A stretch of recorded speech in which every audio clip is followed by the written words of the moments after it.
Segunda Guerra Mundial, agosto de 1944. 4 barcos aliados son hundidos frente a la costa del sur de Inglaterra.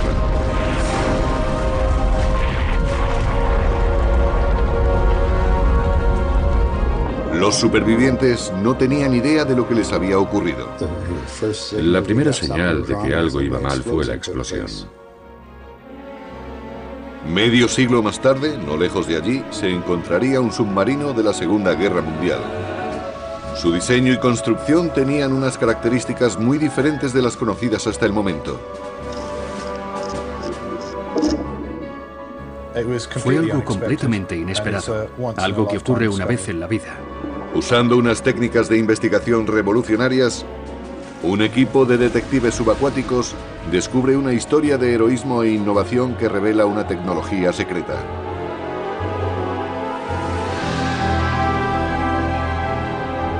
Misteriosos naufragios. El submarino invisible.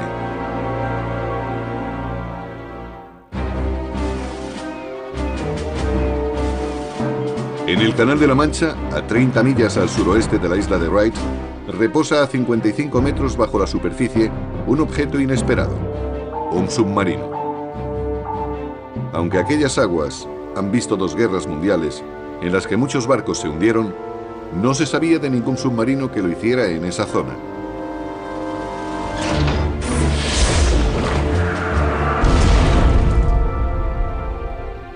Una expedición de submarinistas técnicos, historiadores navales y peritos subacuáticos se dispone a investigar el misterioso naufragio.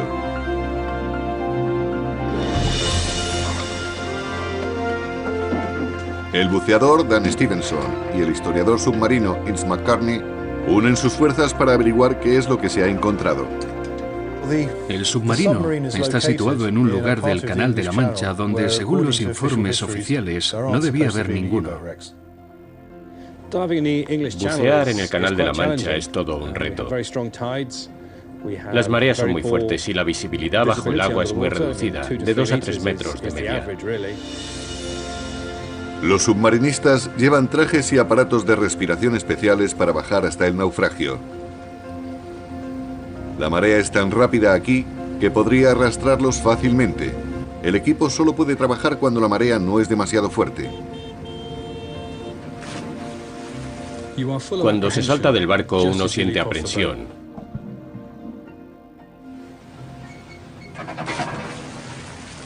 Y mientras bajamos siguiendo el cable, todo se vuelve más oscuro y opaco. Siempre nos preguntamos a qué nos estamos enfrentando realmente. Innes es un experto en barcos hundidos durante la guerra, especialmente submarinos. Hasta la fecha ha identificado a más de 40. Cree que el barco misterioso es probablemente un submarino de la Segunda Guerra Mundial. Existe un proceso a seguir cuando se busca por primera vez cerca de un submarino para averiguar su nacionalidad y su edad. Nadamos por la mura de babor, buscamos la torreta y enseguida sabemos si se trata de un submarino del tipo 7 de finales de la guerra. Los alemanes identificaban a los submarinos con una U seguida de un número. Los submarinos más frecuentes eran los del tipo 7, de los que construyeron más de 700 unidades. La longitud del submarino y sus características técnicas, tales como el periscopio, confirman las sospechas de los buceadores. Llevaba un periscopio de observación y en el extremo todavía se conserva el espejo que refractaba la luz para ver a los aviones enemigos. El periscopio era retraído cuando la tripulación terminaba de observar.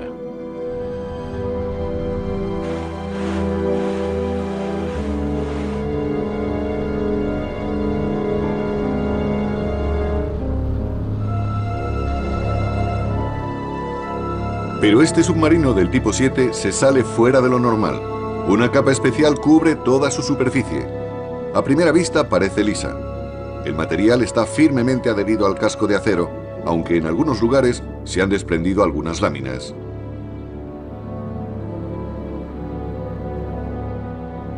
Una inspección más detallada muestra una pauta bien definida de pequeñas perforaciones.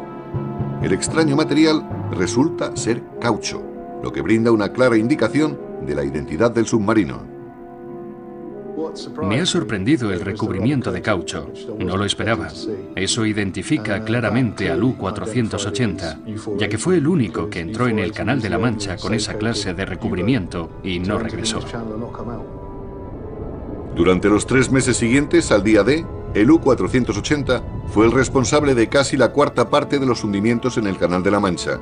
La identificación de Haines presenta un nuevo misterio. El U-480 no debería estar donde se encuentra ahora. En febrero de 1945, la Royal Navy creía que había hundido al U-480 frente a las Islas Orlingas, por eso fue una gran sorpresa encontrar sus restos a 200 millas de allí. En el verano de 1944, los ejércitos aliados desembarcaron en Francia. Desde Inglaterra se enviaban grandes cantidades de material bélico. Existían varias rutas de navegación para encauzar el tráfico marino. Durante 5 días de agosto, 4 barcos explotaron y se hundieron sin previo aviso. El extraño submarino identificado por Haines se encuentra apartado de las rutas de navegación. ¿Sería el U-480 el causante de estos hundimientos? La mayoría de los submarinos del tipo 7 iban pintados. Por eso resulta extraño que el U-480 estuviera cubierto de caucho.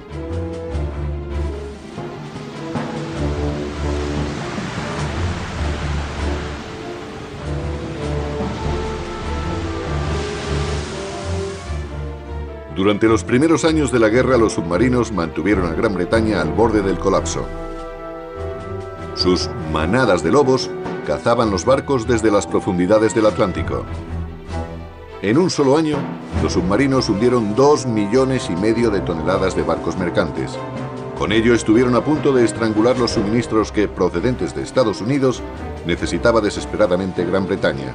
Sus ataques causaron la pérdida de decenas de millares de vidas.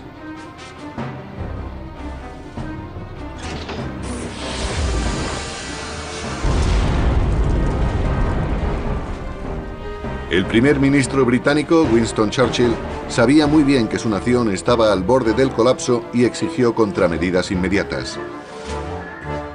La medida más efectiva que desarrolló la Marina aliada se conoció en un principio con el nombre de ASDIC y posteriormente con el de sonar. El aparato enviaba un pulso de sonido simple y esperaba el eco producido por el rebote contra el espeso casco de acero de los submarinos. El sonar permitía localizar a los submarinos para lanzarles las cargas de profundidad con mucha más precisión.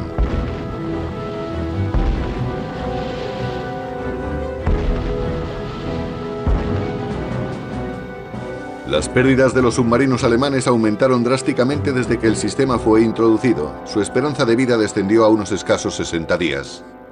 En 1944, la balanza se inclinaba claramente en contra de los submarinos alemanes. El poder de las fuerzas aliadas era abrumador. Los submarinos pasaron de cazadores a cazados. A su vez, los alemanes se vieron forzados también a desarrollar contramedidas. ¿Cómo podrían introducirlas rápidamente en los submarinos? Los submarinos eran particularmente vulnerables a la aviación. Para escapar de los ataques aéreos empezaron a utilizar los snorkel para pasar desapercibidos bajo el agua. Con los nuevos desarrollos pretendían recuperar la supremacía en el mortal juego del ratón y el gato contra los aliados. En octubre de 1943, un joven capitán, Hans Joachim Förster, fue enviado a una misión al mando de un submarino muy especial, el U-480. Este submarino incorporaba varias innovaciones revolucionarias. A sus 23 años, Förster había conseguido una gran reputación en la Kriegsmarine por ser un capitán excepcional y muy decidido. En sus manos, el U-480 era un arma mortífera. Pero ¿cómo era Förster personalmente? Sorprendentemente, uno de sus antiguos marineros todavía sigue con vida, su timonel y buen amigo, Urs Ressner, que recuerda muy bien a Förster.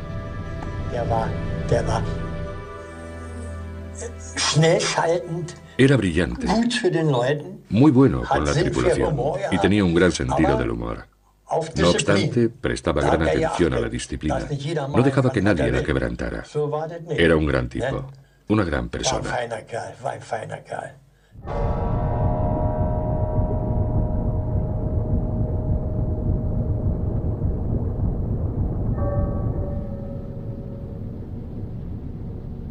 Förster hacía que sus 47 hombres formaran un equipo bien coordinado.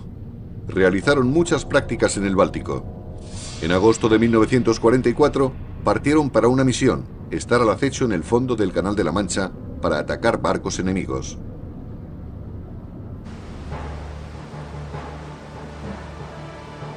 ...60 metros por encima de ellos, los convoyes aliados iban y venían por el canal con suministros para los ejércitos desembarcados en Normandía. El fuerte tráfico producía una gran algarabía. Los submarinistas esperaban oír un blanco aislado, más fácil de identificar y con poca protección. Los barcos aliados estaban siempre vigilantes. Oteaban el horizonte en busca de los submarinos y empleaban a fondo su sensible sonar.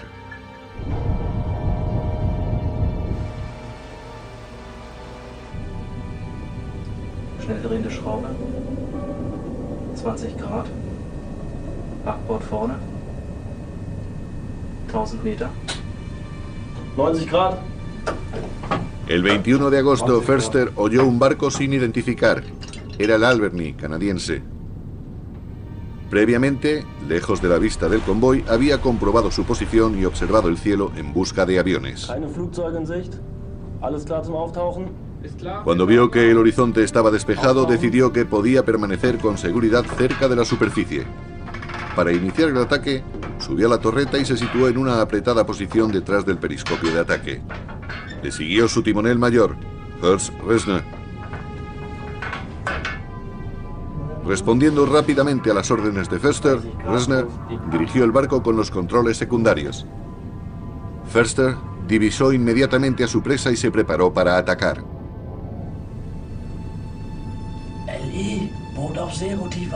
Pasar las órdenes en voz baja disminuía el riesgo de que los sensibles hidrófonos de los barcos enemigos pudieran detectarlos.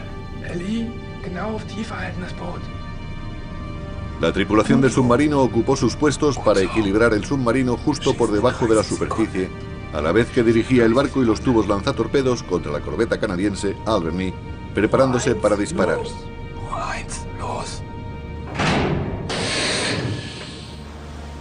Nadie a bordo del Alberni sospechaba nada.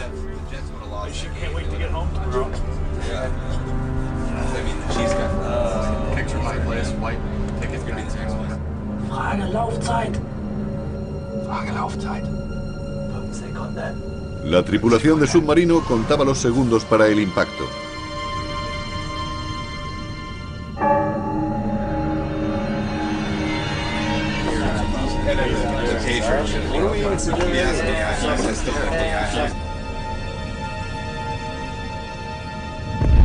Erster Torpedo, Treffer, achtern!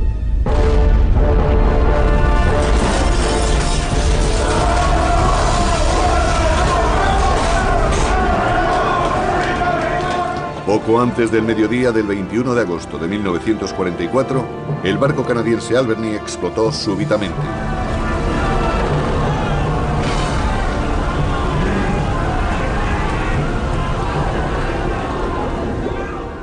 Ninguno de los supervivientes supo qué había ocurrido. Era casi mi hora del almuerzo. Y el cocinero me llamó al comedor. Estaban sirviendo ron al oficial de guardia y al timonel. Estaban junto a mí al final de la mesa. Me dieron mi grog, me senté y tomé un trago. Después se produjo la explosión.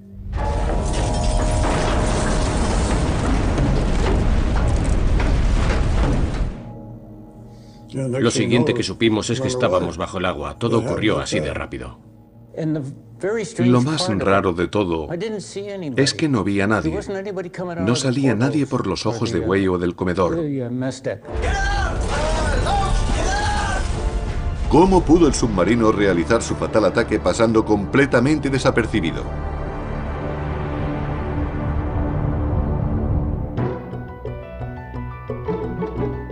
La expedición que va a visitar a un misterioso submarino empieza a desvelar el dramático hundimiento de la corbeta canadiense Alberni en 1944.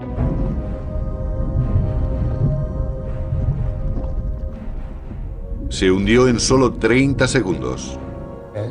El barco se hundió en un instante. Inmediatamente nos pusimos los chalecos salvavidas. La proa estaba mirando hacia el cielo y la popa estaba por debajo del agua. Cuando salía a la superficie, esa era su posición. Pero el barco empezaba a hundirse hacia el fondo. No quedaba nada cuando salí yo. Nada. Se había hundido del todo. Perecieron 59 de los 90 hombres que iban a bordo, y su muerte se produjo sin ningún aviso previo. Nadie había visto nada. No se vio nada en el radar o en el sonar. No hubo ninguna indicación que delatara un submarino por la zona.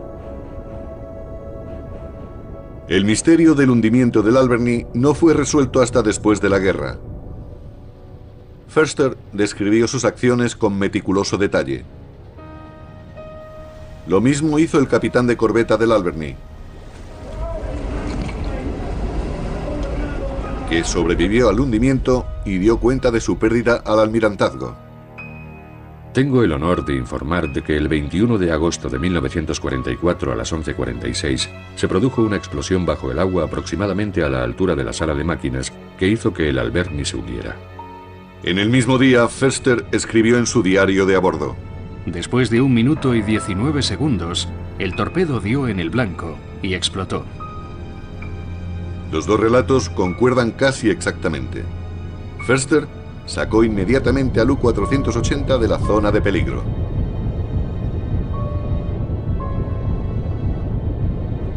Durante el día, apenas pasa 1 minuto sin que suene el estruendo de las cargas de profundidad al explotar en la distancia. Solo se pueden escuchar bien los sonidos de los barcos durante la noche.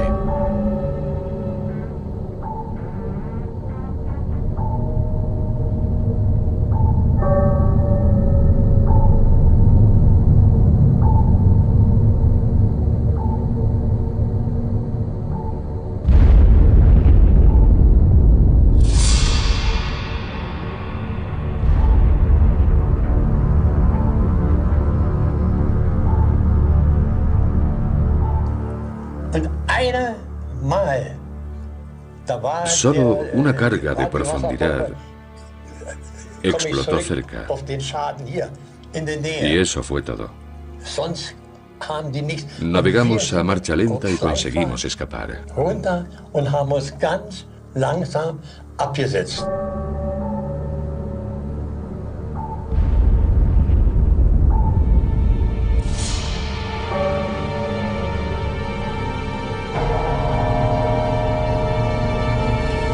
El U-480 pudo escapar sin ser detectado y sin un solo rasguño.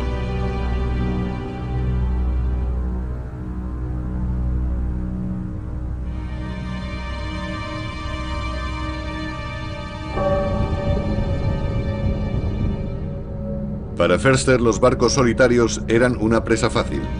En 5 días hundió a los barcos de guerra HMCS Alberni y HMS Loyalty y a los mercantes Orminster y Fort Yale, en total 14.000 toneladas en menos de una semana.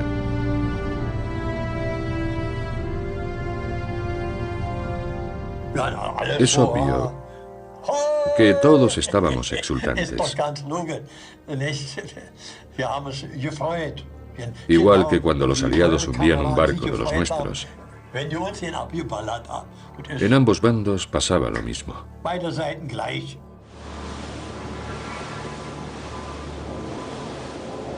El barco expedicionario sigue la ruta que tomó el U-480 cuando zarpó rumbo al Canal de la Mancha en agosto de 1944. Escanear los pecios les ayudará en las futuras inmersiones. El equipo de escaneo de último modelo se basa en los sonidos reflejados para crear imágenes de los barcos hundidos. Estas imágenes tienen una gran resolución. El Alberni es el primer barco que escanean. Para conseguir el mayor rendimiento del equipo de escaneo, trabajan por la noche y bucean durante el día. En cuestión de horas, el moderno equipo de a bordo captura imágenes de los 4 barcos. Con los datos del sonar de haz múltiple, las imágenes tridimensionales realizadas por ordenador de los barcos hundidos son inmejorables. Después de examinar los resultados, el equipo comprueba que el paso del tiempo se ha cobrado su tributo en los barcos siniestrados. Las imágenes muestran que sus estructuras se están desmoronando. Con su equipo de posicionamiento, los miembros de la expedición ven claramente la situación relativa de los 4 barcos que fueron hundidos en tan solo 5 días.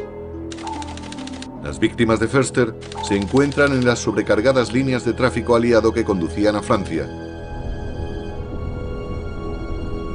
2 semanas más tarde, todavía en el mar, Förster rompió el silencio radiofónico y mandó un mensaje para informar a sus superiores del resultado de sus ataques. Para ello, Förster utilizó la muy sofisticada máquina codificadora Enigma que llevaba a bordo el U-480. La máquina Enigma usaba un panel de conexiones y un sistema de ruedas para codificar letras con millones de combinaciones, todas únicas. Los rotores y las conexiones se cambiaban todos los días.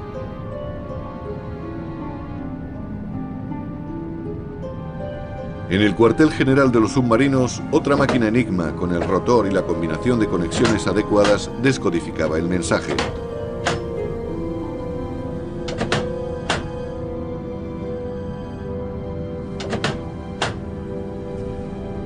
La Marina alemana estaba orgullosa de su seguridad. Creía que era matemáticamente imposible que los aliados descifraran su código.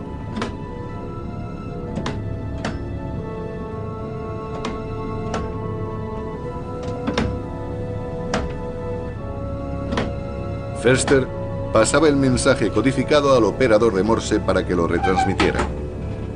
En su informe, el capitán del U-480 señalaba que las nuevas armas se habían portado satisfactoriamente. Añadía que otro desarrollo secreto había funcionado correctamente también.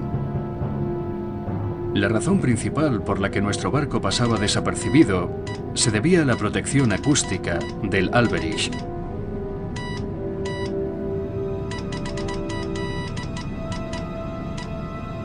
Pero la inteligencia británica había descifrado el código de Enigma e interceptó el mensaje de Förster. Los criptógrafos aliados detectaron una mención a algo desconocido, Alberich. ¿Sería Alberich el desarrollo secreto que permitía a Förster operar en una zona repleta de buques de guerra aliados? Fue enviado a la zona más peligrosa del momento, la zona central del canal, frente a las playas de desembarco de los aliados. Era el lugar adecuado para el capitán más inteligente y con más experiencia. No solo fue capaz de mantenerse en el puesto asignado, sino que cosechó una serie impresionante de éxitos. La serie de ataques de Förster fue realizada en agosto de 1944 en una ruta de convoyes que se dirigían hacia Francia. Después de haber descifrado algunos de los secretos del U-480, el equipo de buceadores se dirige hacia el sur de la costa inglesa. Quieren averiguar cómo pudo atacar el U-480 a sus presas con tanta efectividad. El Canal de la Mancha parece tener tanto tráfico como en 1944. No es el lugar más tranquilo para iniciar las inmersiones. Nos encontramos en medio del Canal de la Mancha. Hay 4 víctimas del U-480 a las que queremos echar un vistazo y escanearlas. Desgraciadamente, los 4 barcos se encuentran justo en las rutas de navegación. Hay una ruta norte, en la que los barcos van hacia el oeste, y una ruta sur por la que van hacia el este. El Loyalty y el Orminster fueron hundidos en la ruta sur. Esos identificadores verdes muestran que los barcos hacen cola para entrar en la zona de separación de Dover. Como buceador, eso me preocupa mucho. Hay barcos muy grandes navegando de 20 a 30 nudos. Aparecen por el horizonte y desaparecen inmediatamente. El historiador de la expedición, Innes McCartney, fue el primero en identificar la corbeta canadiense Albany hace una década. Ahora los buceadores de la expedición examinarán las consecuencias físicas del ataque del U-480 para resolver el primer misterio: ¿por qué se hundió el Albany tan rápidamente? Llegar hasta el Albany es peligroso. A pesar de su gran experiencia, Dan Stevenson no se siente cómodo bajando 72 metros en unas aguas tan expuestas como las del canal. Se siente una sensación extraña al pasar de la luz a la oscuridad del vacío. Cuando descendemos vamos detrás de un compañero y nos sentimos mucho mejor cuando enciende su lámpara. Cuando vemos los restos nos sentimos aliviados. Resulta muy fácil no encontrarlos, acabar en el fondo y todo para nada. Aquí están las cargas de profundidad. Ahora son inofensivas, pero en tiempos fueron mortíferas. Se ven objetos de la tripulación como los chalecos salvavidas y otras cosas. Verlos entre los restos del naufragio resulta estremecedor. Manadas de peces habitan ahora en el barco. Todo es maravilloso, incluso el cañón. Debe estar en la misma posición que tenía cuando se hundió. Conforme vamos nadando vemos cada vez mejor los efectos de la explosión. Hay un trozo grande del casco que falta por completo. La magnitud del daño explica por qué el Alberni se hundió tan deprisa. Los mensajes interceptados a Foerster confirman que los desarrollos secretos que llevaba el U-480 fueron un arma muy efectiva. El U-480 iba equipado con un nuevo torpedo acústico que se dirigía hacia el ruido que genera un barco al navegar a alta velocidad. Dan Stevenson se acerca a la popa del barco y comprueba el daño que cabía esperar de un torpedo acústico guiado por el ruido que producía la hélice. Conforme nos acercamos a la hélice y al eje, comprobamos que está claramente partido en dos. Obviamente, allí alcanzó el torpedo al barco, justo donde el eje de la hélice entra en el casco, donde están los cojinetes. Allí es donde más ruido se genera. Los torpedos del U-480 asestaron un golpe mortal, pero ¿cómo pudo acercarse tanto el submarino sin ser detectado?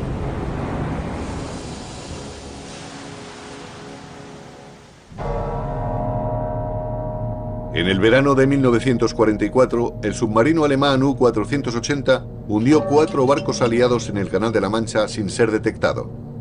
Pero, ¿por qué era invisible? En nuestros días, unos buceadores buscan las claves en el U-480 hundido. Escarbando entre los sedimentos depositados a lo largo de más de medio siglo, encuentran el recubrimiento de caucho del U-480. Todavía está firmemente pegado al casco del submarino. Se puede apreciar su compleja pauta de perforaciones. Foerster era un capitán con experiencia, pero ¿fue la capa de caucho el secreto de su éxito? Los documentos indican que Foerster y su tripulación se sentían invisibles. Después de hundir el mercante SS Orminster, su cuarta víctima, Foerster desató un avispero de cazasubmarinos contra él, pero ninguno pudo localizarlo. La persecución duró 7 horas. Permanecimos sumergidos 5 metros por encima del fondo, con la proa hacia abajo. Oíamos con frecuencia los barcos que iban tras nosotros. Uno se detuvo justo encima del submarino. Podíamos oír muy bien el más pequeño de los ruidos. Los pings del sonar eran atronadores.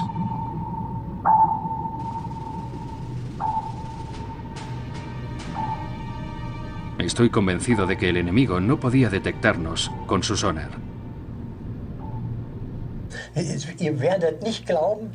Aunque no lo crean, un día pasó un destructor justo por encima de nosotros y no detectó que estábamos abajo. Anotamos todas las cargas de profundidad que nos lanzaron y fueron 92 explosiones. Solo una de ellas pasó cerca del submarino.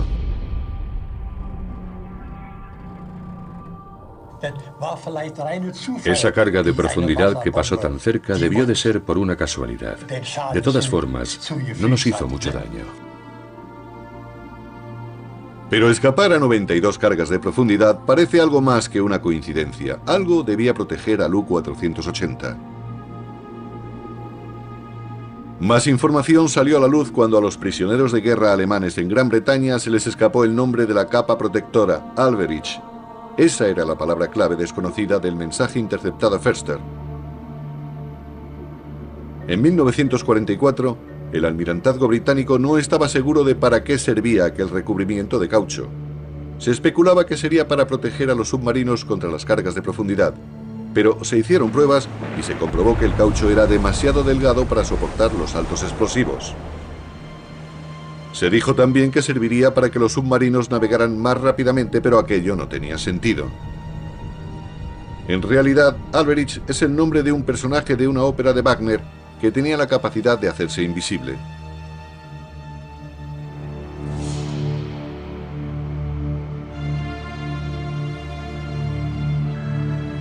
El almirantazgo acabó dándose cuenta de que Alberich tenía como misión absorber los ruidos producidos por el sonar para hacer invisibles a los submarinos.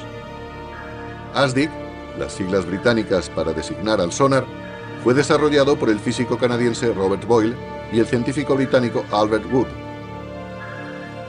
Un altavoz envía un pulso de sonido o ping por debajo del barco para que rebote contra objetos submarinos. Los alemanes descubrieron un método para impedir el eco del casco metálico, el caucho.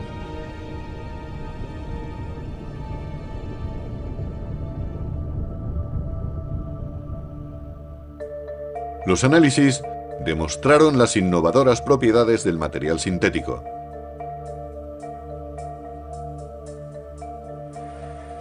El material se componía de dos láminas, una lisa y la otra perforada. Las perforaciones tenían unas dimensiones que permitían absorber las frecuencias producidas por el sonar.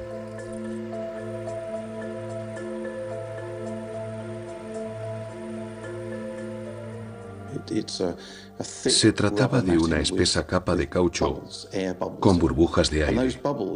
Si las burbujas tenían el tamaño adecuado, absorbían los sonidos incidentes del sonar de una frecuencia particular.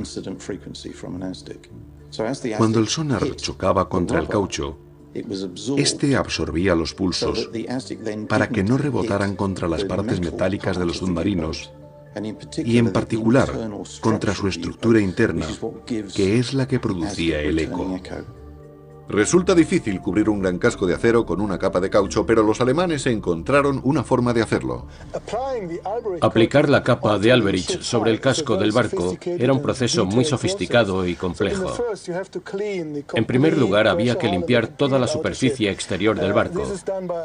Esto se hacía pulverizando el casco con pequeñas bolas de hierro. Después, se pintaba el casco y en el tercer paso, se pegaba el recubrimiento con un pegamento especial llamado cloropreno. Este paso era muy difícil porque debía hacerse muy lentamente. Si no, la capa se despegaba muy fácilmente. Cualquier defecto durante el proceso de adhesión provocaba el fallo total del sistema y había que pegar la capa de nuevo. El timonel del U-480, Horst Resner, sabía de primera mano lo fácil que resultaba dañar la preciosa capa. Las corrientes del canal nos arrastraban lentamente hacia el fondo. Cuando eso ocurría, se producía un ruido debido al roce con las rocas.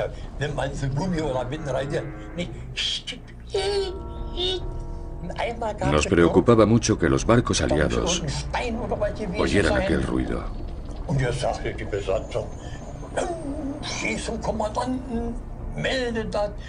El capitán nos explicó lo que estaba pasando.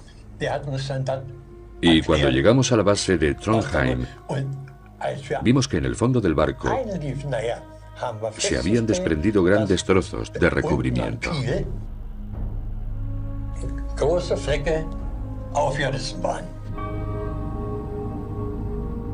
Las consecuencias de perder la capa protectora podían ser mortales. Los barcos aliados podían oír entonces el ruido que producían trozos del recubrimiento al ser agitados por el agua a millas de distancia. En ese caso, el recubrimiento era perfectamente inútil.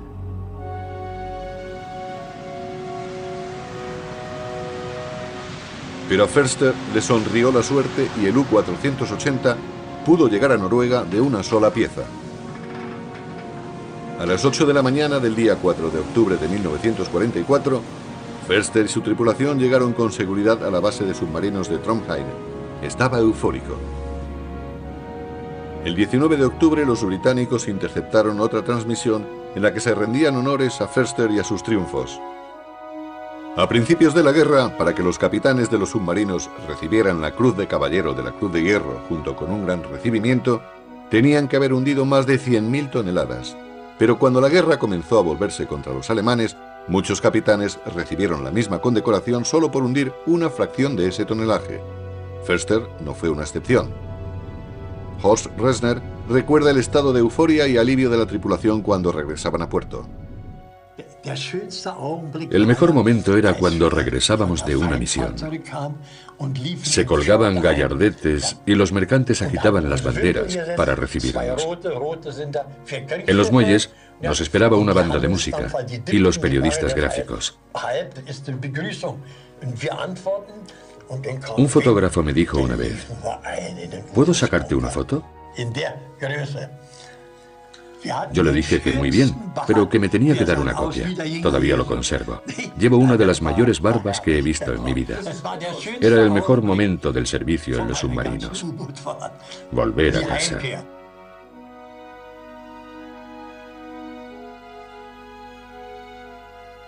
Los tripulantes del U-480 volvieron pronto a zarpar para otra misión. Pero esta vez Horst no iría con ellos. El capitán le preguntó si quería permanecer en tierra para ir a un cursillo de formación, pero Horst se negó diciendo que se presentaba voluntario para la siguiente misión. Sin embargo, al volver del permiso, oyó que una mujer había subido al submarino. Para los tripulantes de los submarinos, eso era sinónimo de mala suerte. Los marineros de los submarinos eran muy supersticiosos. ¿Y qué iba a hacer yo? Fui a hablar con el capitán mientras se estaba afeitando. Y él me preguntó: bueno, marinero, ¿te quedas en tierra o qué? Yo le dije que sí. Y eso fue mi salvación. El U-480 había demostrado su valía. Con su tecnología antisonar era invisible. ¿Cómo podrían los aliados darle caza y hundirle?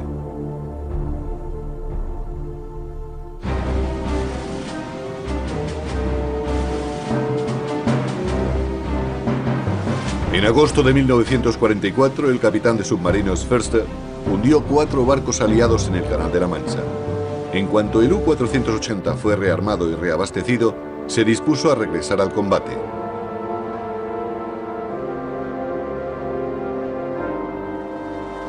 En enero de 1945, Förster y su tripulación zarparon de Trondheim, Noruega, para ocupar una posición en la costa oeste de Irlanda. El día 19, la inteligencia británica interceptó una comunicación. Los jefes de Förster le ordenaron que regresara al Canal de la Mancha. Grandes transportes de tropas procedentes de América son esperados en Cherburgo. Regrese a su antigua zona de operaciones.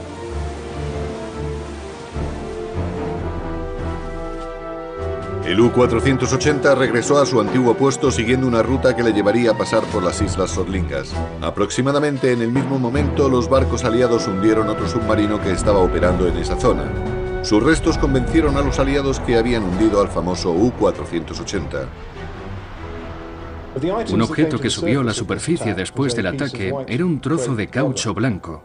Y yo creo que eso fue lo que hizo que el almirantazgo creyera que el submarino destruido era el U-480, porque sabían que estaba cubierto de caucho.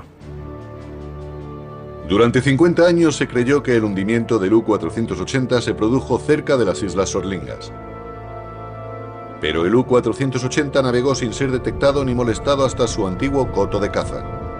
El recubrimiento de caucho seguía haciéndolo invisible. Pero la tecnología antisonar no sería suficiente para salvar al submarino. Los aliados disponían de una nueva arma.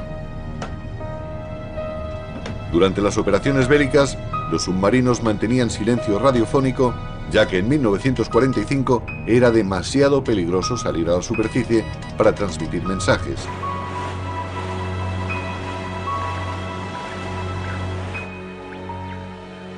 Cuando se enviaba alguno, este era interceptado por la inteligencia británica en Bletchley Park, al norte de Londres.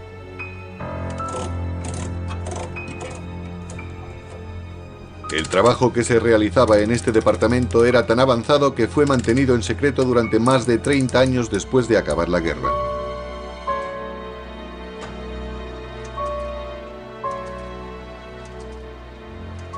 Esta máquina, una especie de ordenador primitivo, fue conocida como Bomb y aprovechaba los puntos flacos de la máquina codificadora Enigma alemana.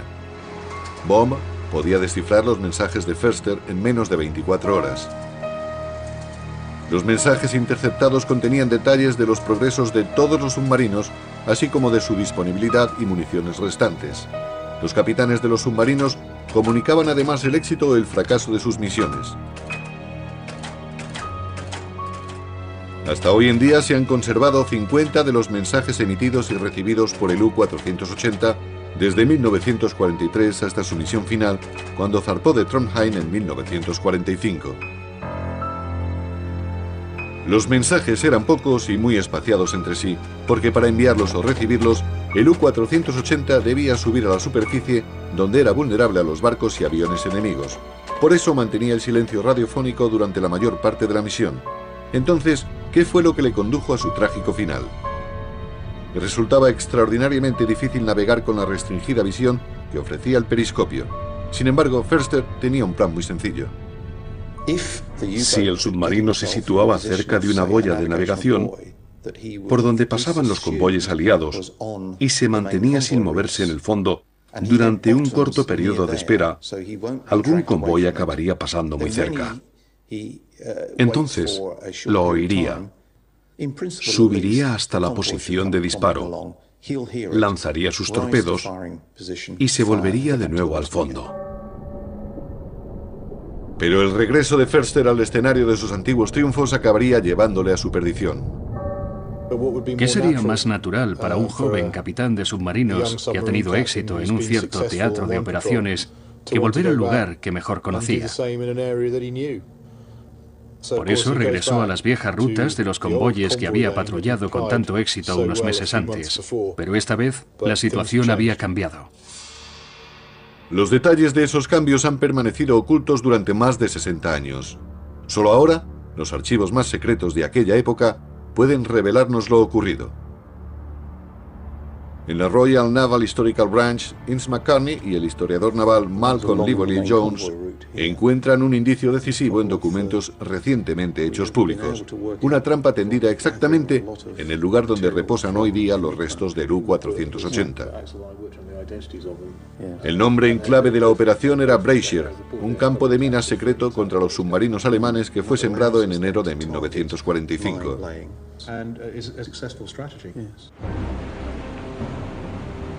Las minas fueron plantadas lo suficientemente profundas para que los barcos aliados pudieran navegar con seguridad por la superficie. En los campos había una mezcla de diferentes tipos de minas. Algunas explotaban al hacer contacto, otras cuando un submarino se acercaba. Los aliados establecieron nuevas rutas para los convoyes que iban a Portsmouth y sembraron un campo de minas en la vieja ruta, pero dejaron las boyas de navegación en su antiguo sitio. Förster no podía hacer otra cosa más que seguir aquellas boyas. Al tener que navegar sumergido estaba casi ciego. Solo podía ayudarse mirando a través de la estrecha ventana del periscopio. La tripulación conocía los graves riesgos de los ataques por mar y por aire, pero confiaba en que su capa de caucho les haría invisibles.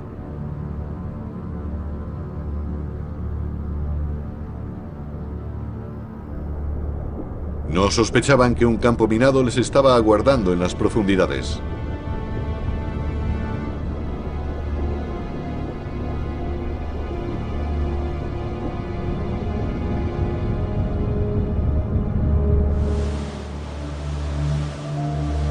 La expedición va de camino para conocer la causa de la destrucción del submarino U-480 durante la Segunda Guerra Mundial. Ahora se está acercando al lugar donde se encontraba el campo de minas secreto que creen que fue el responsable del hundimiento. Empezando por aquí, se ve que la popa está destruida. Un escaneo detallado les convence de que el submarino fue alcanzado por la popa. Sin embargo, la confirmación la conseguirán después de visitar los restos.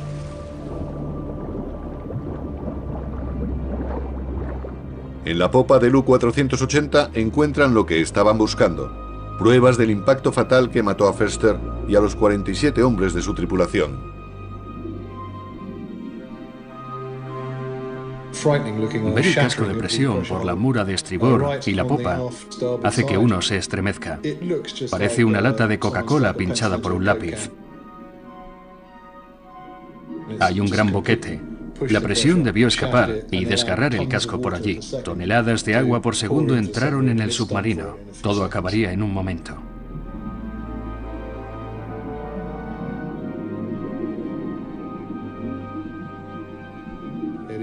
Es una imagen terrible de los últimos instantes de un submarino durante la guerra.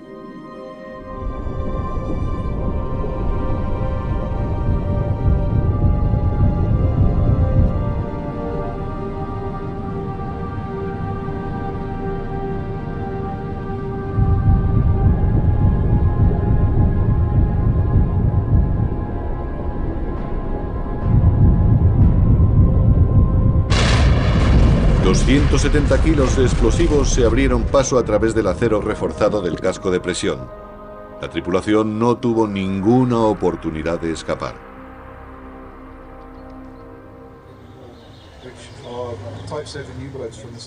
En el monumento a la Marina alemana que se halla cerca de Kiel, Inz se encuentra con Ernst Resner. Comparte con él sus documentos y los resultados de la expedición. Bajamos y buceamos cerca del submarino. Ernst conoce por primera vez la suerte que corrieron sus camaradas hace 60 años y el lugar donde reposan sus restos. Las autoridades británicas me explicaron que fue hundido en este lugar por un campo de minas. Este es un panel del Alberich que estaba en el fondo, al lado del submarino. Se nota claramente que es de ese material. Se ven muy bien las perforaciones. Este es uno de los tubos lanzatorpedos de popa. Se ve el agujero producido por la explosión que hundió la popa hacia el interior. Así fue como entró el agua en el submarino. Estas dos fotos son del snorkel. Esta es la cabeza y aquí están el flotador y el mástil. Para mí ha sido una gran alegría. Esas fotos submarinas son sensacionales. Si le contara a alguien lo que acabo de ver, me diría que estoy loco. Esas cosas no existen, diría. Pero si le digo que he estado frente al buceador que tomó las fotos, ya no podrá dudar de ellas.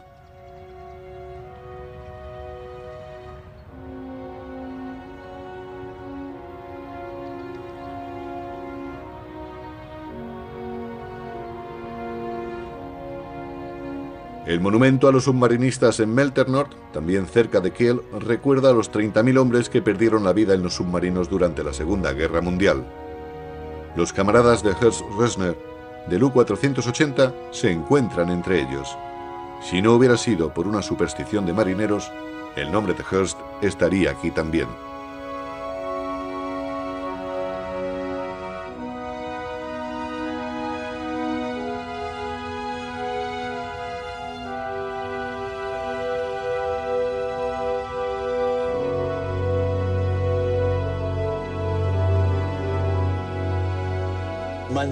Cuando oigo sus nombres, los veo justo frente a mí. Es como si estuvieran conmigo. Compartimos alegrías y penas, buenos y malos momentos. Mientras yo viva, nunca serán olvidados. Cumplieron con su deber.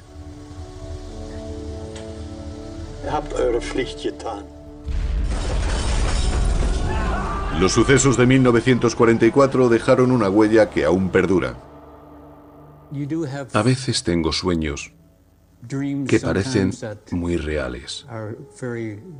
Aunque han ido remitiendo, me hicieron sufrir mucho. Pero ahora estoy bien, o eso creo.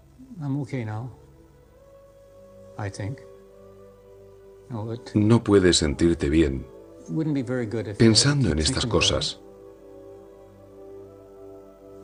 Esto les pasa, o les ha pasado a muchas personas que estuvieron en la guerra.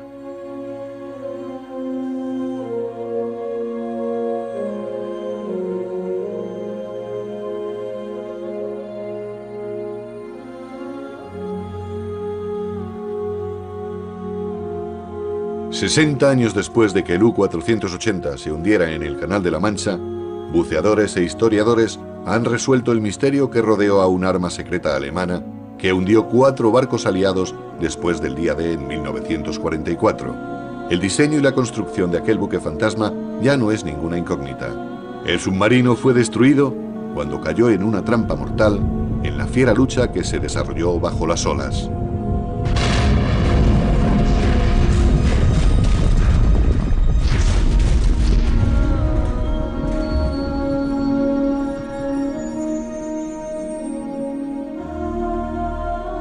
La historia del U-480 es una historia de valor y astucia. Los alemanes alistaron 6 submarinos sigilosos más. Ninguno de ellos fue detectado por el sonar.